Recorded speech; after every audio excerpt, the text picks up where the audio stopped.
C'est l'occasion pour moi de saluer mes maîtres, dont le professeur Bancolé, dans le service du CHU, qui est le chef de service du CHU de Treichville et dans lequel j'ai évolué, j'ai été formé. Et grâce à elle, je me suis frotté à tout ce qui est fente labiopalatine.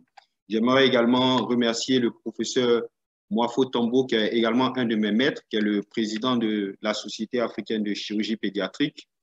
Et également remercier nos partenaires, SmileTrain, pour cette plateforme qui nous est offerte afin que nous puissions nous enrichir, afin que nous puissions croître dans la prise en charge de ces enfants-là atteints de fente labiopalatine qui n'ont peut-être rien à donner, mais qui ont tout à recevoir de notre part. Merci pour cette très belle opportunité. Donc, pour ce faire, nous allons commencer la conférence d'aujourd'hui. Le temps que je partage mon écran.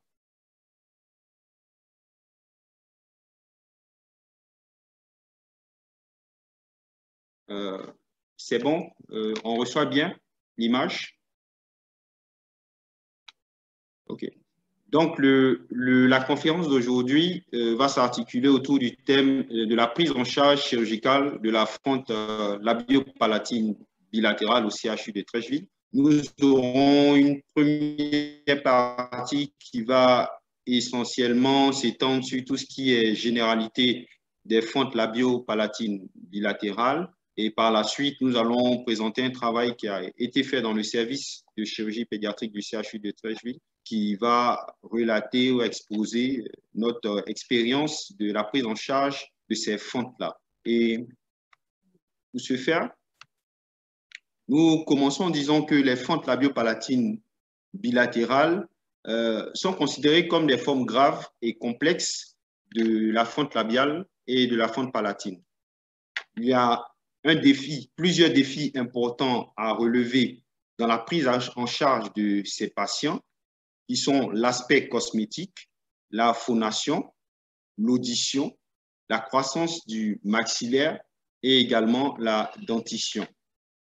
Concernant l'épidémiologie, c'est une affection qui intéresse beaucoup plus les hommes. Dans la littérature, il est rapporté 2 hommes pour une femme, avec des incidences qui varient en fonction des pays et en fonction des races. Chez les Asiatiques, on a 2,1 pour 1000, une incidence de 2,1 pour 1000 naissances vivantes. Chez les Caucasiens, on a une naissance pour 1000 naissances vivantes, un cas pour 1000 naissances vivantes. Et chez les Africains, c'est notamment des statistiques qui concernaient surtout des descendants d'Africains au niveau des Amériques. Et on avait une incidence de 0,5 pour 1000 naissances vivantes.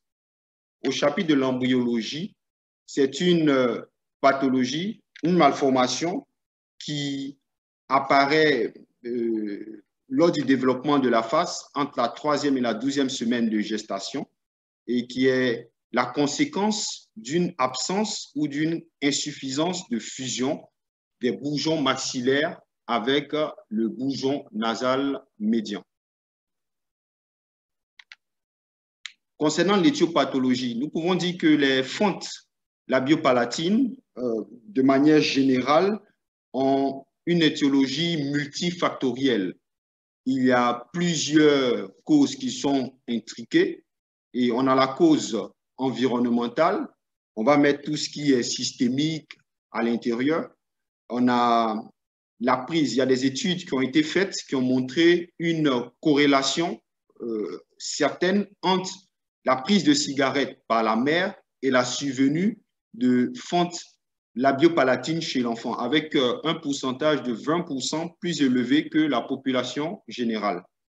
C'est toutes les embryophétopathies, c'est-à-dire des pathologies qui sont susceptibles d'entraîner des malformations de l'embryon ou du fœtus, telles que la rubéole, la toxoplasmose, ont également été mises en cause. On a la prise de certains médicaments, tels que le phénobarbital, qui ont également été impliqués dans la survenue des fentes labio-palatines.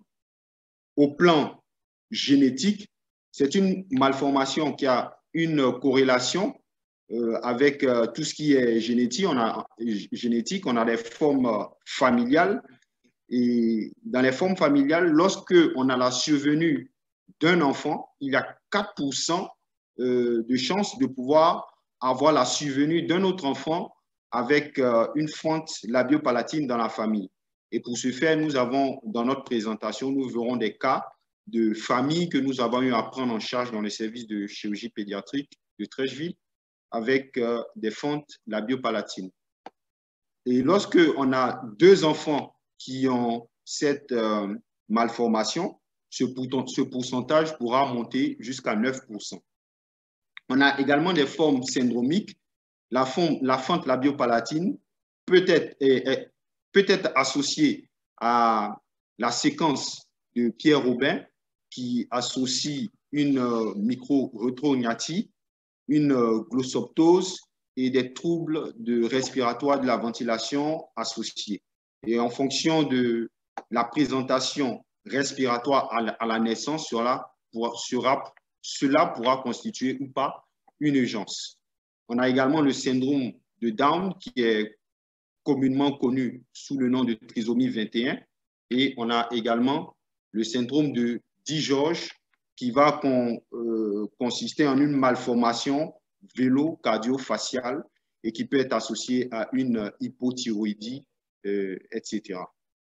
On a les formes non syndromiques qui sont les formes le plus souvent rencontrées dans notre pratique quotidienne et ces formes-là sont dues à des modifications de facteurs de croissance alpha et bêta. Donc, il peut y avoir qu'un seul gène qui peut avoir une modification et qui sera à l'origine de la survenue de la fente. Concernant l'imagerie anténatale, il faudrait savoir que l'échographie 2D nous permet de faire le dépistage à partir de la 20e semaine d'aménorrhée. Elle permet également de faire un diagnostic malformatif global et il y a une imagerie beaucoup plus précise, beaucoup plus récente, telle que l'échographie 3D ou l'IRM fœtal qui nous donnera de plus amples précisions au niveau de la survenue de fente chez le fœtus. Donc, sur cette image, nous voyons, c'est une échographie 3D, où nous voyons une fente labio-palatine bilatérale chez un fœtus. Il est important de retrouver, de faire la reconstruction surfacique de la face. Il est important lors de la réalisation de cette échographie parce qu'il y a des cas où le fœtus cachant son visage, il est difficile de pouvoir mettre en évidence cette malformation. Et là, nous voyons sur cette image une fente palatine associée, c'est le même enfant. Donc, nous voyons le bourgeon médian qui est là avec la fente palatine qui est associée.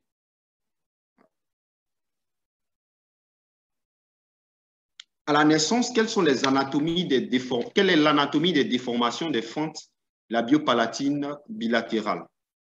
Donc, comme nous voyons sur cette image, ces enfants vont présenter le bout du nez qui sera plat et large, avec une columelle qui est brève. Et la brièveté de cette columelle-là peut être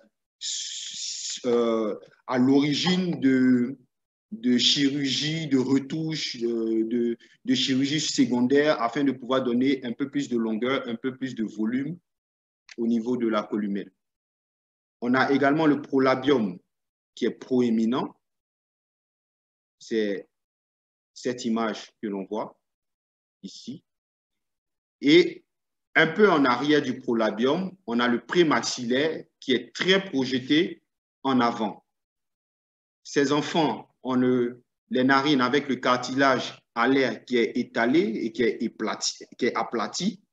Et on a une absence de seuil narinaire ou une insuffisance de seuil narinaire selon le type, la forme de fente labiopalatine bilatérale qu'on aura en présence.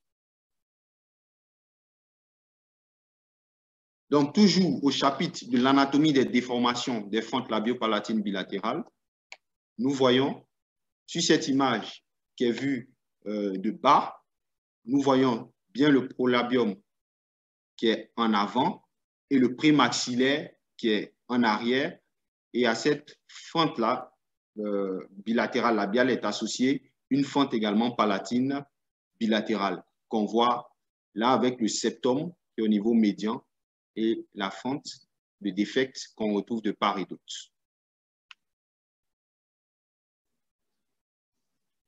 Quelles sont les classifications des fentes labiopalatines bilatérales?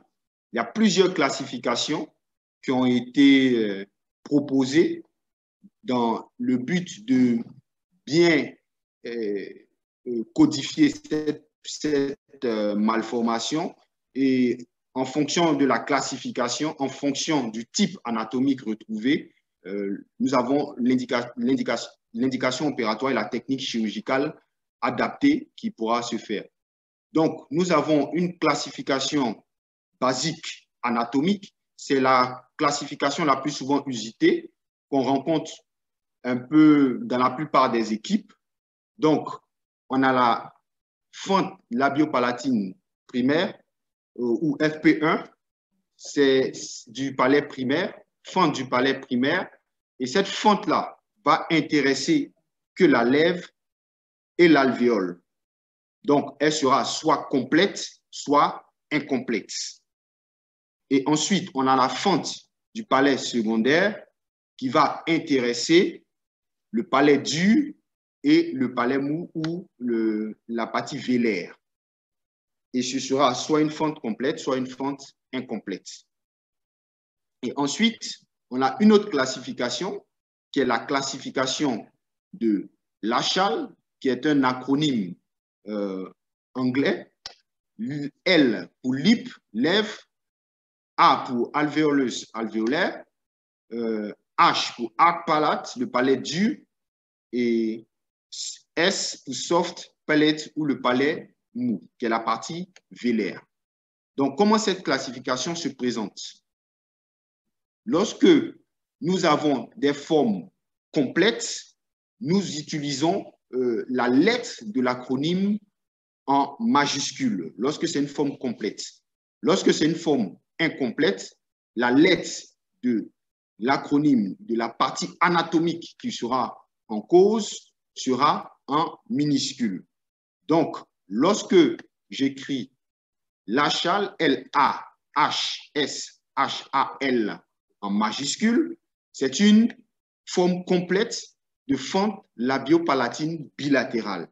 Elle va intéresser et le côté gauche et le côté droit. Donc, les premières lettres L, A vont intéresser le côté droit et les dernières lettres A et L vont intéresser le côté gauche. Lorsque on n'a pas de fente, lorsque on a une partie anatomique où il n'y a pas de fente au niveau de cette partie anatomique, par exemple, si c'est une fente simplement incomplète de la lèvre droite et de l'alvéole droite, sans aucune autre forme associée, on écrira simplement L minuscule et A minuscule. On n'écrira pas les autres lettres parce qu'on n'a pas de fente associée au niveau de ces autres lettres. Par contre, si on a une forme incomplète au niveau de la lèvre droite, au niveau de l'alvéole droit, au niveau du palais et au niveau de la partie vélaire, on écrira L minuscule, A minuscule, ou la forme incomplète, H et S si la partie palatine et vélaire sont des formes complètes, on les écrira en majuscule. Donc, ça fera L minuscule, A minuscule, H majuscule et S majuscule. Ce sera donc une fente labio-palatine, labio-alvéolo-vélopalatine droite.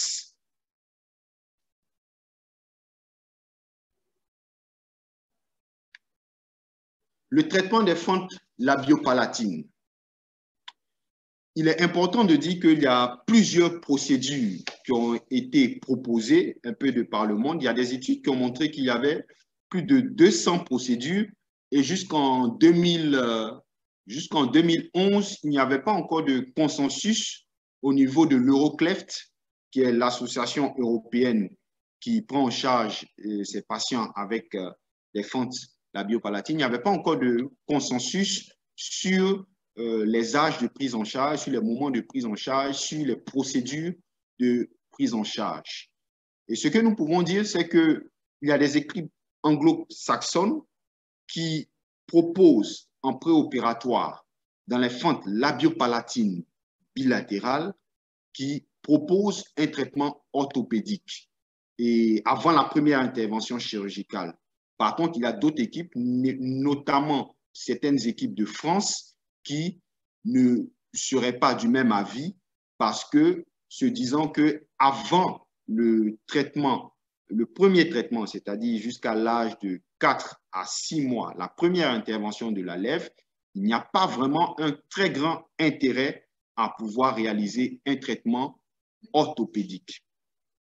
Donc, chez les enfants que nous recevons pour fente labiopalatine bilatérale, dans la prise en charge, il est important de rassurer les parents. Il est important de montrer aux parents que c'est une malformation qui se prend très bien en charge avec des résultats satisfaisants. On a des patients, malheureusement, dans notre contexte, des parents de patients qui, malheureusement, dans notre contexte, considèrent ces enfants-là comme étant des mauvais esprits, comme étant des génies. Et ces enfants sont parfois rejetés, marginalisés, voire éliminés. Donc, lorsque nous recevons des parents avec des enfants qui sont porteurs de cette malformation, au premier contact, il est important de leur montrer des photos d'enfants qui sont déjà passés par là, qui ont été opérés avec une bonne évolution, avec un bon aspect cosmétique et également la prise en charge, les autres prises en charge orthodontiques, orthophonistes et autres qui suivront. Mais il faut préciser que ce qui frappe initialement les parents, c'est surtout l'aspect cosmétique. Donc, c'est important de leur montrer des photos, c'est important de les rassurer, c'est important également de leur dire, dans notre cadre de la collaboration avec SmileTrain, que l'intervention chirurgicale est gratuite, car nous verrons dans l'étude que nous allons présenter que la plupart de ces patients viennent de milieux défavorisés. Et lorsque nous examinerons ces enfants, il faudrait rechercher une comorbidité, il faudrait apprécier, voir si demander un bilan malformatif à la recherche d'autres malformations associées, telles que des malformations cardiaques, des malformations du rachis, des malformations des membres, des malformations rénales. Il faudrait rechercher toutes ces malformations-là qui doivent être également prises en charge, car ces malformations peuvent venir mettre en jeu le pronostic de cet enfant. Nous devons nous assurer qu'il y a une bonne alimentation qui est faite, que l'enfant arrive à correctement prendre le sein. Au cas où cela n'est pas possible, qu'il arrive à se nourrir au biberon, soit avec une tétine adaptée. Dans notre contexte, on a la tétine de veau, qui est une tétine qui va boucher la fente au niveau palatine et qui va favoriser une meilleure succion de l'enfant.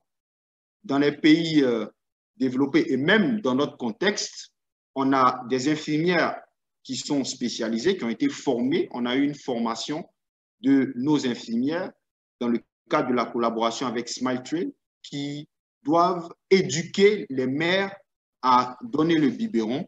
Part of our doivent éduquer les mères à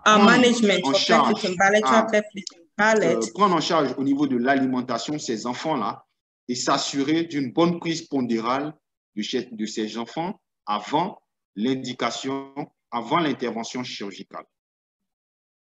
Donc, comme je le disais tantôt à l'introduction de ce sous-chapitre, le traitement orthopédique c'est un traitement qui a pour objectif la fusion des 3 segments du maxillaire. Donc, ce traitement sera dans un premier temps réalisé avant la première intervention chirurgicale afin de pouvoir rapprocher au mieux ces 3 segments, le bourgeon latéral, les 2 bourgeons latéraux et le bourgeon médian, afin de faciliter la prise en charge chirurgicale ultérieure de ces enfants.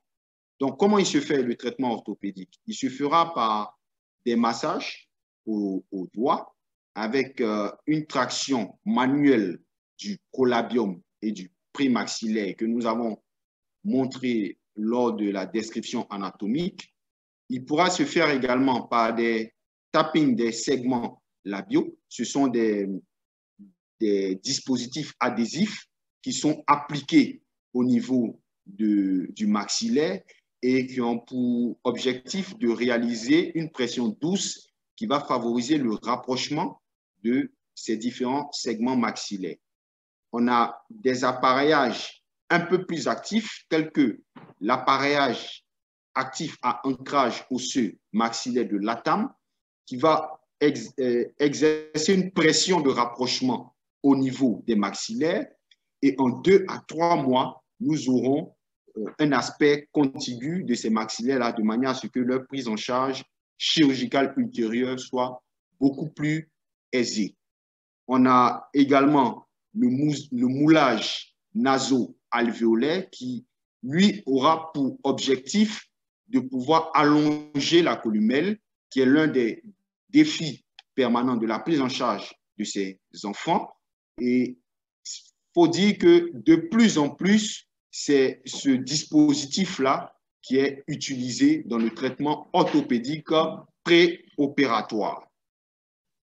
Donc, contrairement aux équipes anglo-saxonnes, nous avons les équipes francophones telles que l'équipe de M. Talman qui trouve qu'il n'y a pas un très grand intérêt à réaliser un traitement orthopédique préopératoire. Selon les écrits, il rapporte qu'il n'y a pas d'intérêt au plan fonctionnel, il n'y a pas d'intérêt au plan de la croissance faciale et il n'y a pas d'intérêt au plan cosmétique dans la mesure où, lors de la première intervention chirurgicale, lorsque il y aura une meilleure croissance des différents du maxillaire en absence de tout traitement associé jusqu'à l'âge de la première chirurgie où ils feront tout en un temps et ils pourront proposer la chirurgie maxillaire ou la chirurgie orthodontique à un âge beaucoup plus avancé, aux environs de 5 ans, 6 ans, voire 8 ans. Et c'est à ce moment-là, avant de réaliser le traitement chirurgical du maxillaire, ils feront le traitement orthopédique. Il y a plusieurs techniques opératoires qui ont été décrites dans la prise en charge des fentes labiopalatines bilatérales. Je parle essentiellement des fentes labiales bilatérales. Et le principe de réussite de cette chirurgie, selon Mulliken, est l'obtention d'une symétrie, l'obtention d'une suture musculaire solide avec une continuité du muscle orbiculaire, un dessin correct du lambeau de prolabium et la reconstruction du vermillon médian par des lambeaux latéraux. Donc, il y a une multitude de techniques qui ont été proposées sans grand consensus. Et depuis les techniques initiales avec la technique de stretch line dont l'initiatrice était Rose Thompson, qui est également le même principe qu'utilisait Vaux, ces techniques étaient des techniques anciennes qui, de plus en plus, sont de moins en moins utilisées parce que ces techniques-là ne réparaient pas le muscle orbiculaire, n'assuraient pas une continuité du muscle orbiculaire au niveau du prolabium. Parce qu'il y avait une hypothèse, il y a une hypothèse selon laquelle il craignait une tension de la lèvre lors de la suture du muscle orbiculaire au niveau du prolabium. Il y a la technique de Miller qui a été modifiée par Mullinken qui s'assure de cette continuité du muscle orbiculaire, donc de cette suture du muscle orbiculaire en avant du prolabium. Et cette technique-là repose sur des lambeaux médians, un lambeau médian qui va, dont la suture va déterminer les crêtes du philtrum et deux lambeaux externes qui auront pour objectif la reconstruction du seuil narinaire. Cette technique a été modifiée par Mullinken à cause des aléas esthétiques qui étaient reliés aux sutures de cette technique initiale. Parce que nous avons un lambeau en fourche qui est réalisé et ce lambeau en fourche-là donnait un aspect cosmétique qui n'était pas très intéressant. Et Mullinken a modifié cette technique en cachant plutôt les différentes sutures et donnait un aspect cosmétique beaucoup plus intéressant. Et nous précisons que dans notre service, c'est cette technique de Miller modifiée par Mullinken qui est de plus en plus utilisée. Donc, sur le schéma 1, nous avons une fente labiopalatine bilatérale et là, nous avons les tracés des différents lambeaux au niveau du bourgeon médian et également au niveau des bourgeons latéraux. Donc, nous avons le tracé au niveau du bourgeon médian et nous aurons un lambeau trifolié. Donc, il y aura 3 portions et ces différentes portions, les différentes portions latérales vont venir s'ancrer au niveau des différents bourgeons latéraux. Après le tracé, après les incisions selon le tracé du Miller, il est important de pouvoir bien disséquer le muscle orbiculaire que nous voyons là sur l'iconographie 3 afin de pouvoir bien libérer ces muscles-là. Nous précisons que ces muscles orbiculaires dans ce contexte sont hypoplasiques. Donc, une bonne dissection de ces muscles permettrait de pouvoir les ramener en avant du prolabium où la suture est réalisée avant que nous fassions les différentes sutures de la peau. Et à la fin de l'intervention, un conformateur est positionné au niveau des narines selon le fait que l'équipe qui pratique l'intervention dispose de ce matériel ou pas.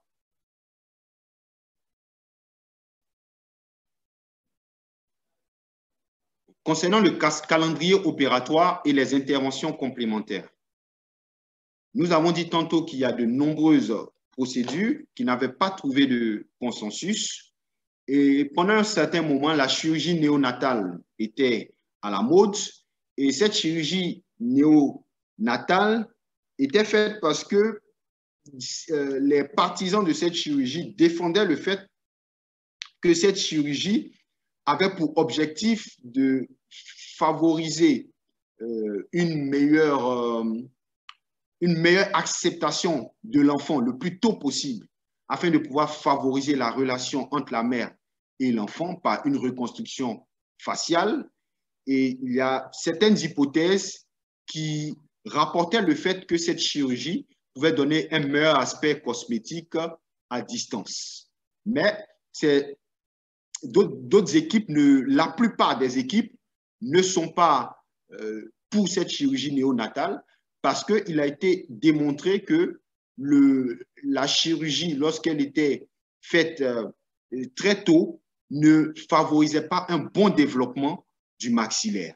Également, cette chirurgie néonatale elle est faite sur des tissus qui ne sont pas bien individualisés et le caractère satisfaisant cosmétique n'est pas totalement avéré lorsque à la croissance de cet enfant. Donc, de plus en plus, la première intervention est réalisée entre 3 et 4 mois. Certaines équipes parlent de 4 à 6 mois, mais dans notre contexte, c'est entre 3 et 4 mois. Donc, c'est la chirurgie de la fente labiale. Et la chirurgie de la fente palatine, pour certaines équipes, est à partir de 18 mois. Pour notre équipe, elle est réalisée à partir de 9 mois. Peu d'études comparent directement les techniques chirurgicales entre elles. Donc, il est difficile de pouvoir dire de manière objective que telle technique chirurgicale donne des résultats plus satisfaisants que telle autre technique chirurgicale. Le résultat est beaucoup plus fonction du chirurgien, de l'habitude du chirurgien, de l'expérience du chirurgien. Et ces techniques, même princeps de Millar, sont constamment modifiées par les différents chirurgiens. Nous avons la technique en 2 temps. Nous avons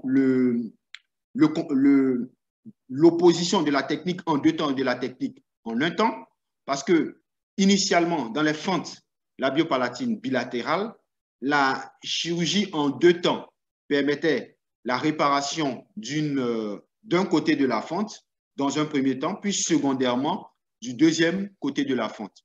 Mais cette pratique est de plus en plus battue en brèche parce que la symétrie de cette chirurgie dans les fentes labiopalatines, surtout complète, n'est pas forcément meilleure n'est même pas meilleure que la chirurgie lorsque la chirurgie est réalisée en 1 temps. Certaines équipes trouvent encore concevable de réaliser la chirurgie en 2 temps dans les fentes labiopalatines bilatérales avec incomplète, c'est-à-dire d'un côté complet et d'un autre côté incomplet, donc asymétrique plutôt. Voilà. La retouche de la lèvre, c'est un challenge constant pour le chirurgien et cette retouche de la lèvre peut être réalisée par le lambeau hétérolabial de AB. C'est un lambeau qui va se faire à partir du maxillaire inférieur et qui peut venir lorsqu'on a soit une mauvaise cicatrisation au niveau du philtrum ou au niveau du prolabium, on n'a pas une bonne cicatrisation, on a une déhiscence.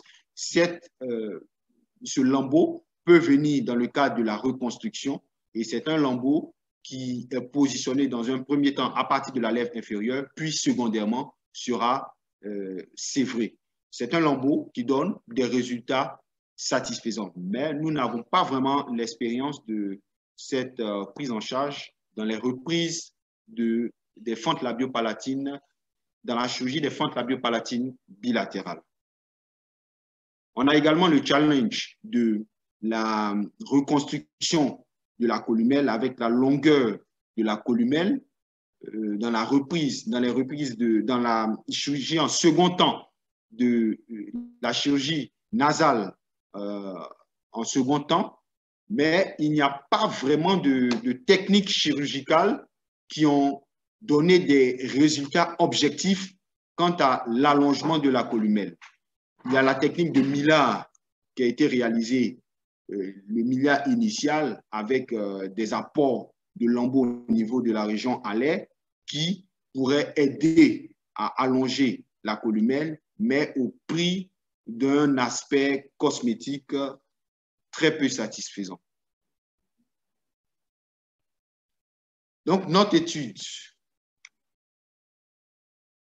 En introduction, nous dirons que la fente labiopalatine bilatérale, c'est environ 1/4 des formes graves et complexes des fentes maxillofaciales. Et au travers du travail que nous vous présentons, nous allons vous rapporter notre expérience de la prise en charge de ces enfants. Il s'agissait d'une étude rétrospective et prospective sur 23 ans, de janvier 1994 à décembre 2017, avec un suivi de 4 ans. Et les paramètres étudiés étaient épidémiologiques, clinique, thérapeutique et évolutif.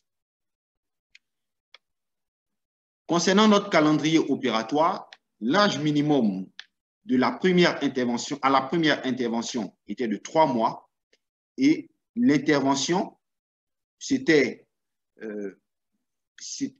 concernait les fentes labiales entre 3 et 4 mois avec un poids de 5 kg et la fente palatine à partir de 9 mois.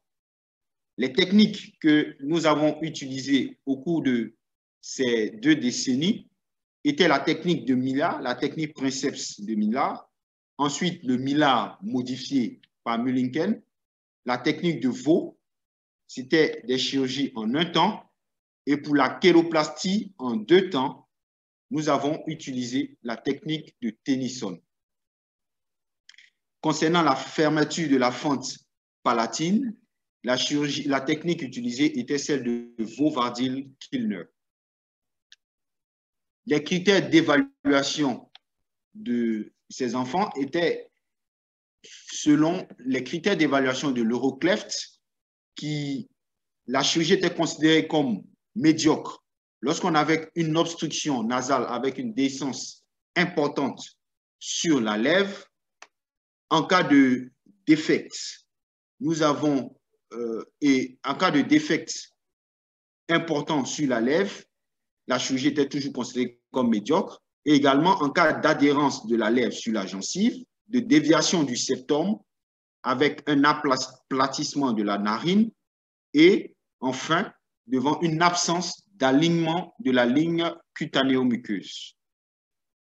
Le résultat était considéré comme bon. En absence de ptosis du cartilage alaire et de déviation du septum nasal, lorsque nous avons une symétrie nasale et lorsque nous avons des imperfections mineures ne nécessitant pas de gestes complémentaires. Et le résultat, enfin, était considéré comme excellent lorsque la symétrie des narines et de la lèvre était parfaite, excepté la cicatrice qui pouvait rester visible pendant plusieurs années. L'âge à l'intervention était en moyenne de 12,6 mois avec des extrêmes de 3 mois à 12 ans pour 143 dossiers de patients colligés. Nous avons entre 3 et 12 mois, nous avons 50% de nos patients, soit 72 cas. Entre 1 an et 3 ans, nous avons 38% de nos patients, soit 54 cas. Entre 3 ans et 6 ans, 8%. Et entre 6 ans et 15 ans, 4%. La prédominance masculine avait été constatée avec un cesse ratio de 2,15. 10 enfants étaient issus d'un couple consanguin et les antécédents familiaux avaient retrouvé une notion de fente. Là, sur ces images, nous avons des fentes familiales avec une mère et son fils. Et au niveau de la deuxième image, nous avons deux frères et nous précisons que nous avons eu l'accord des parents afin de pouvoir présenter cette image.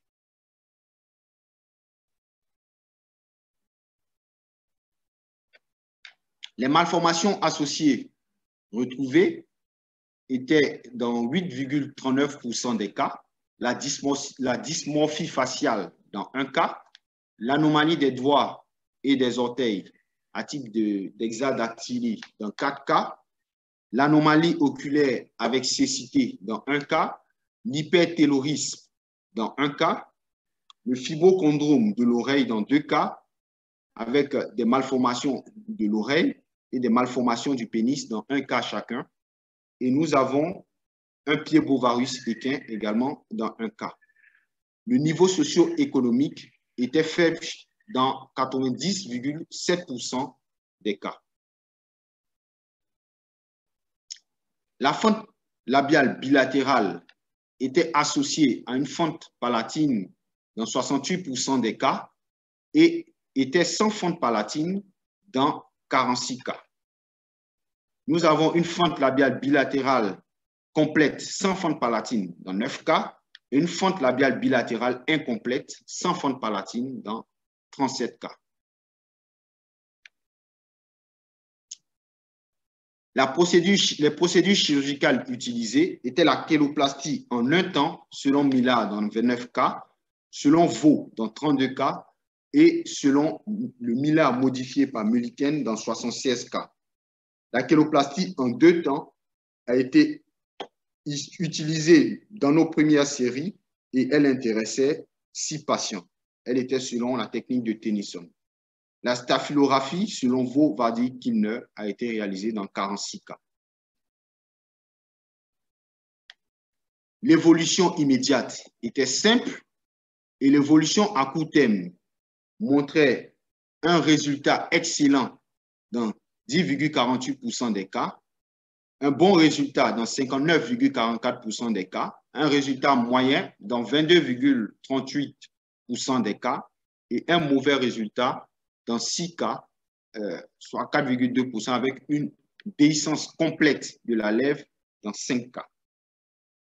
L'évolution à moyen et à long terme, nous avons eu 8 patients qui ont été, dont la lèvre a été retouchée pour améliorer l'aspect cosmétique de la lèvre et ou de la narine. Nous avons quelques iconographies.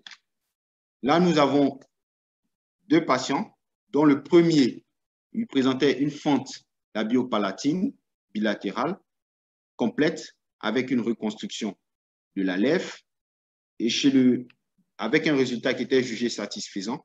Chez le deuxième patient, nous avons une fente labiopalatine complète à droite et incomplète à gauche avec une reconstruction selon la technique de Millard modifiée qui était jugée satisfaisante.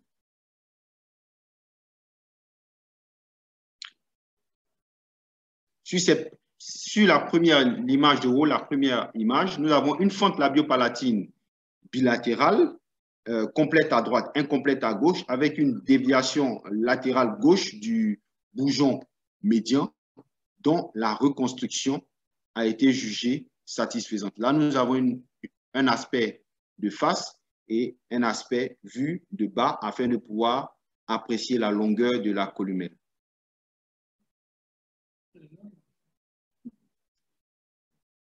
Et ici, nous avons sur l'image de bas une fente labiopalatine bilatérale complète avec reconstruction jugée satisfaisante. Et ici, nous voyons bien les 2 cicatrices qui ont, de part et d'autre, qui ont formé le philtrome et plus bas, une bonne reconstruction de l'acre de Cupidon.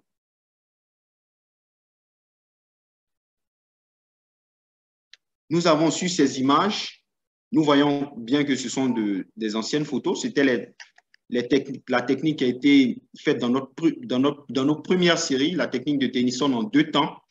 Et nous voyons chez cet enfant-là, porteur d'une fente labiale bilatérale avec reconstruction à gauche dans le premier temps et à droite secondairement, avec un résultat également jugé satisfaisant.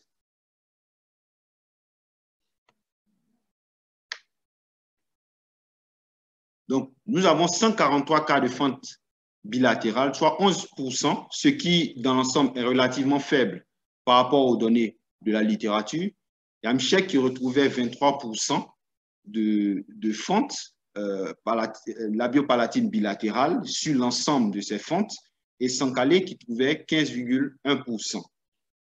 Il y a des enfants qui, nous expliquons cela par le fait que certains enfants sont directement éliminés lors de la naissance et certains parents également étant dans des milieux défavorisés ne savent pas qu'il existe une prise en charge gratuite de ces enfants-là au niveau des centres hospitaliers universitaires. Ces malformations ne sont pas toujours acceptées car ces enfants sont aussi considérés comme des mauvais esprits, comme des génies, comme des conséquences d'une malédiction qui frapperait la famille. Docteur Moulot, vous voulez bien accélérer? Certains auteurs sont pour l'intervention précoce dès la naissance et d'autres équipes préfèrent attendre 3 voire 6 mois avant la prise en charge de ces enfants lors de la première intervention. Dans notre étude, l'âge moyen était de 12,6 mois lors de la première intervention, avec une prédominance masculine pour un sexe ratio de 2, comme retrouvé dans la littérature décrite. Le taux élevé de fente palatine associé à une fente labiale bilatérale, 68%, correspond à... Docteur Moulot, est-ce que Docteur Moulot m'écoute? De celle de Sankale. Allô, Docteur Moulot? Vous pouvez conclure, il est 45 minutes. Docteur Moulot? Docteur Moulot, vous pouvez conclure? J'ai désactivé le son, j'ai coupé mon son. Je crois que mon micro était coupé, je l'ai remis. Oui, vous pouvez conclure là, il est 45 minutes. Docteur Moulot, vous pouvez conclure pour que les gens puissent poser des questions, s'il vous plaît. Nos résultats sont jugés bons et excellents concernant les chéloplasties avec 89% et concernant la staphylographie, 85,8%. Nos séquelles sont celles qui ont été retrouvées dans la littérature, telles que la columelle côte et les bourgeons moyens hypoplasiques.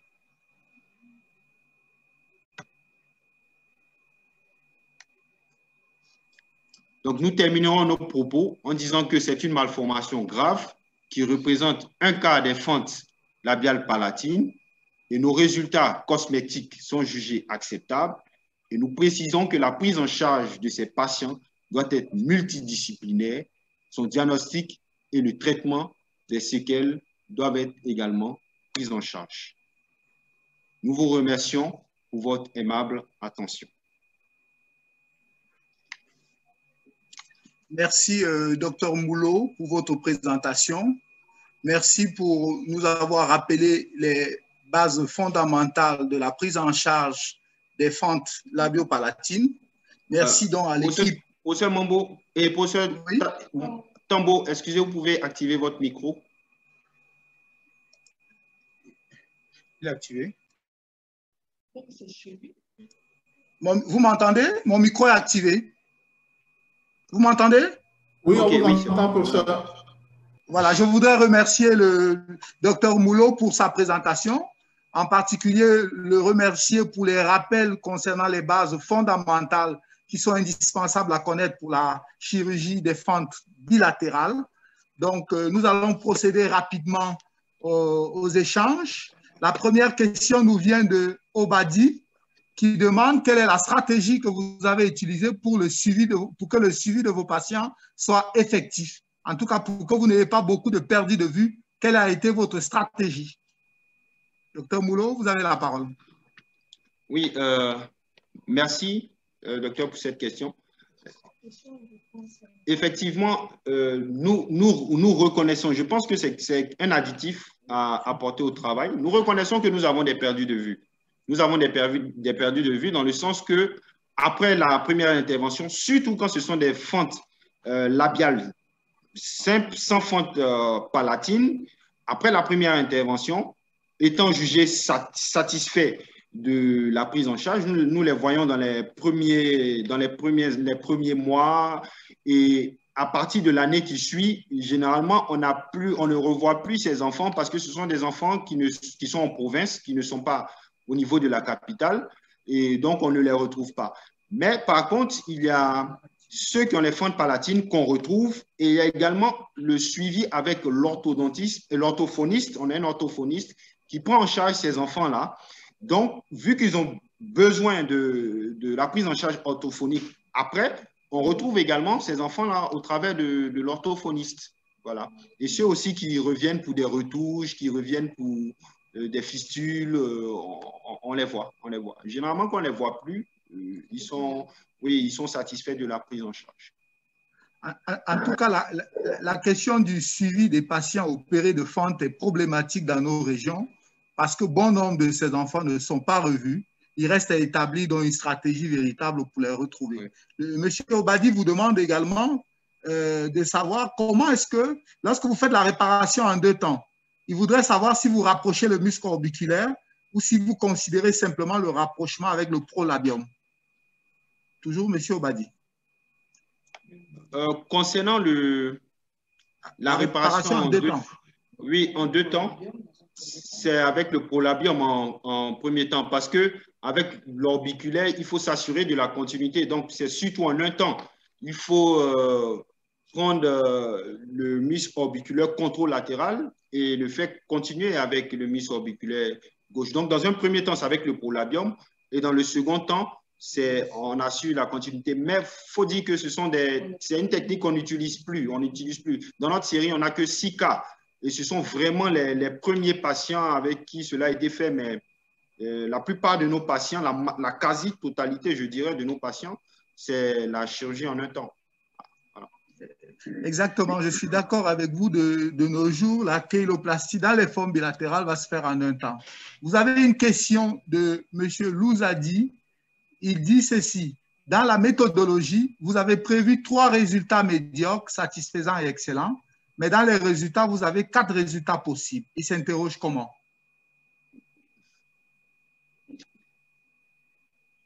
Je n'ai pas compris. Je pense que j'ai surtout insisté sur nos résultats excellents, en fait. C'est surtout sur ça que j'ai insisté. Et j'ai parlé dans un second, à la fin, des reprises de ceux qu'on a eu à reprendre, mais qu'on met surtout sur l'aspect cosmétique. Voilà. Mais qu'on n'a pas vraiment... Voilà. Je vais peut-être repréciser sa question. Il dit que vous avez prévu 3 résultats médiocres, satisfaisants et excellents. Oui. Et dans vos résultats, vous avez 4 résultats possibles. Il s'interroge. Bon, je pense que je vais mieux revoir la diapositive. Ça doit être peut-être une erreur. D'accord. C'est peut-être une omission et ça me donne la permission de vous poser la question suivante, qui est la question de Billy. Il vous demande si vous n'avez pas utilisé la technique de Fischer. Non. C'est dans les formes unilatérales. Surtout, on utilise le professeur Bancolé voilà. C'est surtout dans les formes unilatérales qu'on utilise cette technique, la technique de Fischer. Très bien. Je voudrais m'inviter à ce jeu de questions et réponses. Est-ce que vous pouvez nous repréciser en quoi consistait la modification de Millard dans votre expérience? Était-ce une rhinoplastie ou autre chose? Et deuxièmement, est-ce qu'il y a une place pour l'infiltration à la marcaïne en début de cette chirurgie? Oui. La modification de Millard, ce n'est pas vraiment pour la rhinoplastie. C'est vrai qu'il y a les lambeaux utilisés, latéraux, qu'on utilisait dans le Millard princeps pour allonger la columelle dans le même temps et tout. Mais c'est surtout par rapport aux incisions. Parce que dans le Millard initial, l'incision avec le lambeau en fourche et les incisions latéraux qu'on retrouvait de façon latérale au niveau du seuil narinaire et tout, on minimise en fait ces incisions-là de sorte à avoir un aspect cosmétique beaucoup plus intéressant. Voilà, c'est surtout sur la présentation des incisions. Et ce lambeau narinel, on ne l'utilise pas. Voilà. Très bien. Il y a effectivement plusieurs modifications de la technique de Millard. Là, s'il s'agit des incisions, certains ont fait une rhinoplastie en plus de la technique de Millard. Et l'infiltration à la marcaïne? Oui, c'est systématique. Au début de l'intervention, lorsqu'on commence l'intervention, on fait d'abord une infiltration à la marcaïne avant de réaliser les différents. On fait les tracés, l'incision et l'infiltration et ensuite les incisions. D'accord. Je vois qu'il y a quelqu'un qui a levé la main. Il y a 2 participants qui ont levé la main. Nous allons leur donner la parole.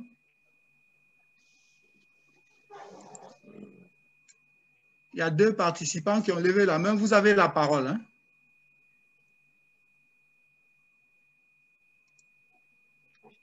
Oui, je vois Dr Garango.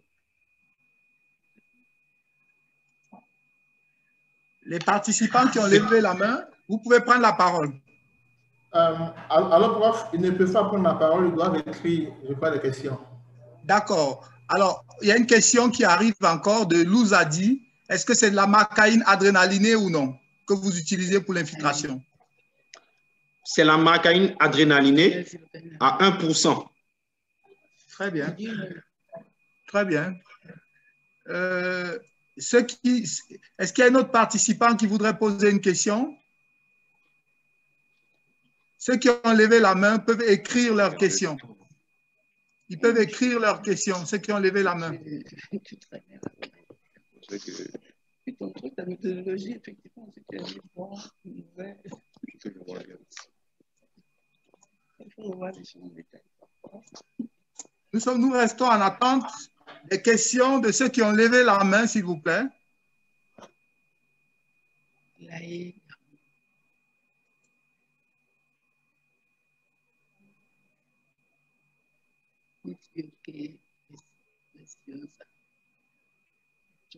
Je voudrais profiter de ce petit silence pour dire que dans la courbe d'apprentissage, il faut commencer par les fentes simples, unilatérales, et puis il faut tracer les incisions convenablement. C'est une chirurgie qui est très dépendante d'une instrumentation qui est fine, qui doit être précise, qui est dépendante de loupe et qui est dépendante également d'une certaine expérience. Il faut se faire accompagner jusqu'à ce qu'on soit à même de faire cette chirurgie convenablement seul, parce qu'il faut donner la meilleure chance pour la première fois à l'enfant. Je vois qu'il y a une main qui est levée. La personne qui lève la main peut écrire sa question. Professeur, excusez, je crois voir sa question. Oui, allez-y. Je pense qu'il demande, ma question est la suivante, par rapport aux conformateurs que vous utilisez, ce sont des conformateurs préfabriqués ou bien vous les réalisez vous-même? En fait, on n'utilise pas de conformateur. C'est dans le cas des généralités que j'ai présentées, mais dans notre pratique quotidienne, on n'a pas de conformateur. Et je suis tout à fait d'accord avec vous.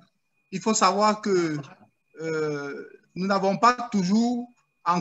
sommes pas toujours en collégialité avec les orthodontistes et autres pour prendre en charge ces enfants. Et souvent, cette chirurgie est réalisée lors de campagnes dans des régions reculées où le chirurgien pédiatrique est seul face à l'enfant et essaye de faire tout ce qu'il peut faire en un temps. Mais c'est rarement qu'on ait affaire à d'autres collègues qui vont s'associer à nous. Donc, je suis tout à fait dans l'idée que ça ne se ferait pas tout de suite. Et puis, nous privilégions d'opérer les enfants en un temps parce que ce n'est pas sûr qu'on les reverra d'ailleurs. Et puis, ce n'est toujours pas évident de faire la chirurgie. Donc, une fois qu'on peut la faire, autant la faire une fois. Est-ce que je vois encore une main qui est levée? Peut-être que vous allez nous dire. Il y a une autre question, certainement. Non, la question a déjà été répondue. La question des conformateurs, c'est répondu. Bon, voilà. Nous sommes exactement à 12 heures. Je pense que ça fait 15 minutes de débat. Je vais repasser la parole à M. Beckett, mais non sans avoir remercié une fois de plus l'équipe de notre maître, le professeur Bancolé, pour l'enseignement qui nous a été prodigué ce matin, pour ce rappel des bases fondamentales, pour cette chirurgie, pour les résultats que vous nous avez présentés. En tout cas, nous vous remercions. M. Beckett, je vous remets la parole. Thank you very much, Professor Mulo. Thank you very much, Professor Mwafo. Thank you very much, Dr. Mulo and Professor Bankole and all the participants of this day dedicated to the woman. We will meet you next Monday with another important theme. Let's not forget that to pass the information on those who don't have the information yet. And happy Monday and goodbye.